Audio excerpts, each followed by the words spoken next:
जैसा रवैया उनका भेजा हुआ जोड़ा ना पहनने पर अचानक ही कड़वे करेले जैसा हो जाता था।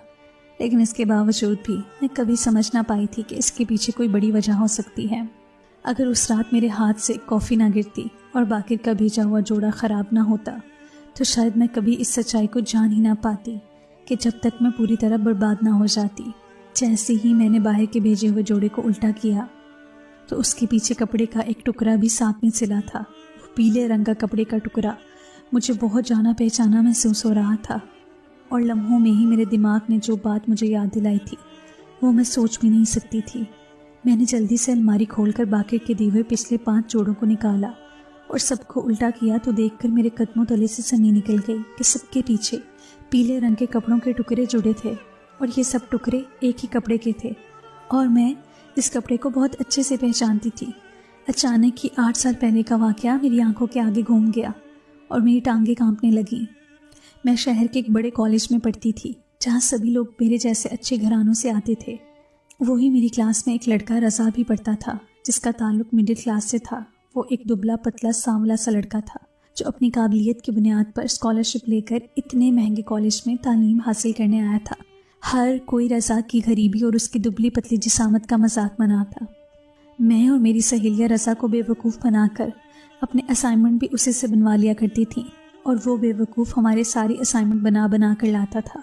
मैं जानबूझकर उससे मुस्कुरा कर बात करती और बदले में उससे उसके बने हुए नोट्स ले लिया करती।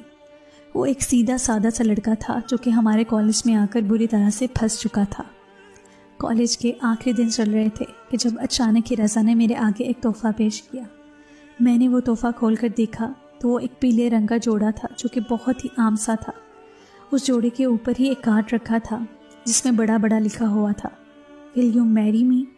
मैं सोच भी नहीं सकती थी कि रज़ा जैसा लड़का मुझे प्रपोज़ करने की हिमाकत भी कर सकता है। मेरी दोस्तों ने मेरे हाथ से वो कार्ड लिया और क्लास में लहरा लहरा कर सबको बताया कि रज़ा ने रिमशा को प्रपोज़ किया है। थोड़ी ही देर में सारी क्लास ने मिलकर रज़ा का ऐसा मजाक बनाया कि उसकी आंखों में नमी तैरने लगी थी। रज़ा के साथ साथ मुझे भी शर्मिंदगी महसूस हो रही थी कि एक मिडिल क्लास लड़के ने मुझे प्रपोज़ किया है और साथ ही एक ऐसा जोड़ा दिया है जो मेरे घर में नौकरानी पहनती है।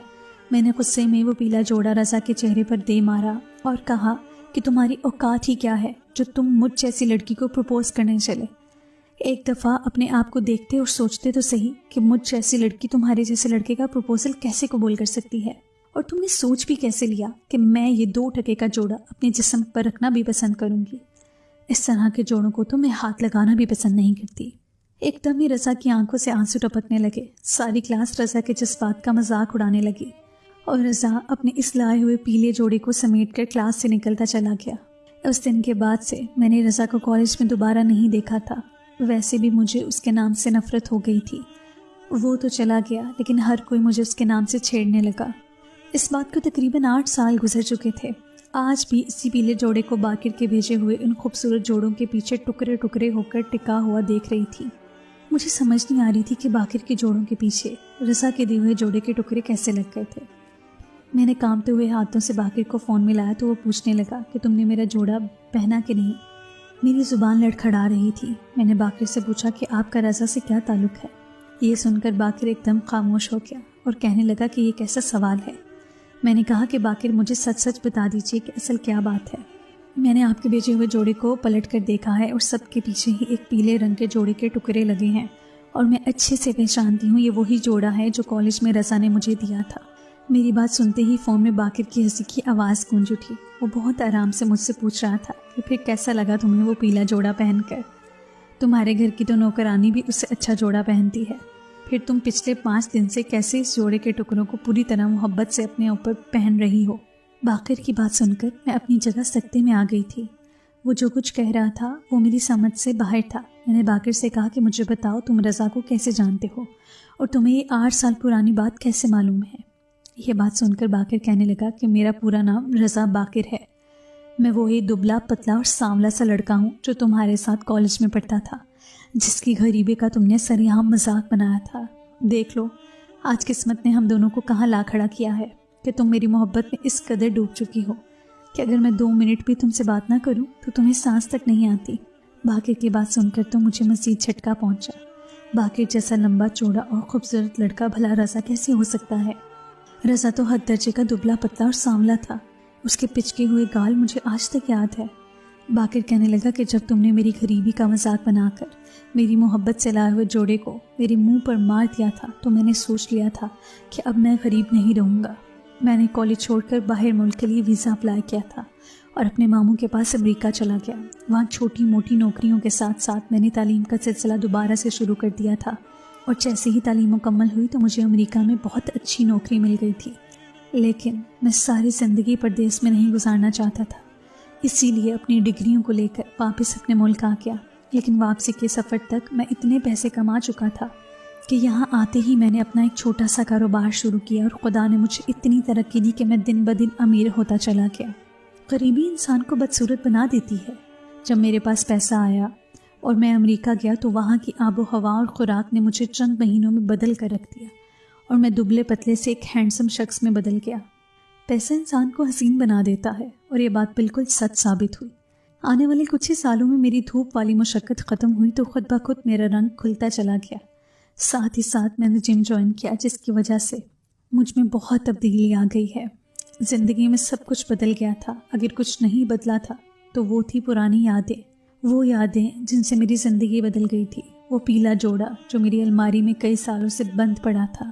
مجھے ہرگز اندازہ نہیں تھا کہ قسمت مجھے دوبارہ تم تک لے آئے گی، لیکن جب کالج کے ایک پرانے دوست نے مجھے اپنی شادی پر بلایا تو میں خوشی خوشی اس کی شادی میں شرکت کے لیے چلا گیا۔ مجھے ہرگز نہیں معلوم تھا کہ اس کی شادی کالج ہی کی لڑکی سے ہو رہی ہے جو کہ تمہاری سہیلی تھی۔ میں نے اتنے سالوں کے بعد تمہیں دوبارہ دیکھا تو میرے دل میں ایک ٹھیس سی اٹھی اور پرانے زخم تازہ ہو گئے تھے۔ میں نے سوچا کہ اس دن تمہارے سامنے آ کر تمہیں بتاؤں گا کہ اب میری اوقات تمہاری اوقات سے کہیں زیادہ اوپر ہے۔ لیکن مجھے اس وقت شدید حیرت کا جھٹکا لگا جب تم نے مجھے دیکھنے کے باوجود بھی نہیں پہچانا۔ میرا اصلی نام رضا باقر تھا، لیکن گھر والے مجھے باقر کہہ کر پکارتے تھے۔ شاید نام بھی تبدیل ہونے کی وجہ سے تم مجھے پہچان نہ سکی تھی۔ تم میں ابھی وہ غرور باقی تھا جس نے مجھے ایک پل بھی چین سے نہ جینے دیا تھا۔ میرے پاس پیسہ، دولت، گھر سب کچھ آ چکا تھا، لیکن دل میں ایک کسک باقی تھی، اور میں نے اسی دن سوچ لیا کہ اب اپنی زندگی کو پرسکون بناؤں گا اور اس کسک کو مٹا کر رہوں گا۔ وہ جوڑا جسے میں نے آج تک سنبھال کر رکھا تھا، مجھے تمہارے وجود پر سجانا چاہتا تھا۔ میں نے تم سے ہمیشہ ہی محبت کی تھی، اور میرے دل میں کہیں نہ کہیں وہ محبت اب بھی باقی تھی۔ ایک بات کا مجھے اچھے سے معلوم تھا کہ میں تمہارے سوا اپنی زندگی میں کسی اور کو شامل نہیں کر سکتا، اسی لیے میں نے تمہارے لیے رشتہ بھیجا اور یہ شرط رکھی کہ شادی سے کچھ دن پہلے تم میرے بھیجے ہوئے مہنگے ترین جوڑے پہنو، لیکن میرا مقصد تمہیں وہ جوڑا پہنانا تھا جو میں نے پہلی دفعہ تمہارے لیے خریدا تھا۔ اسی لیے میں نے ہر مہنگے جوڑے کے پیچھے اس پیلے جوڑے کا ایک بڑا سا ٹکڑا سلوایا تھا تاکہ شادی تک تم وہ جوڑا پوری طرح سے پہن لو۔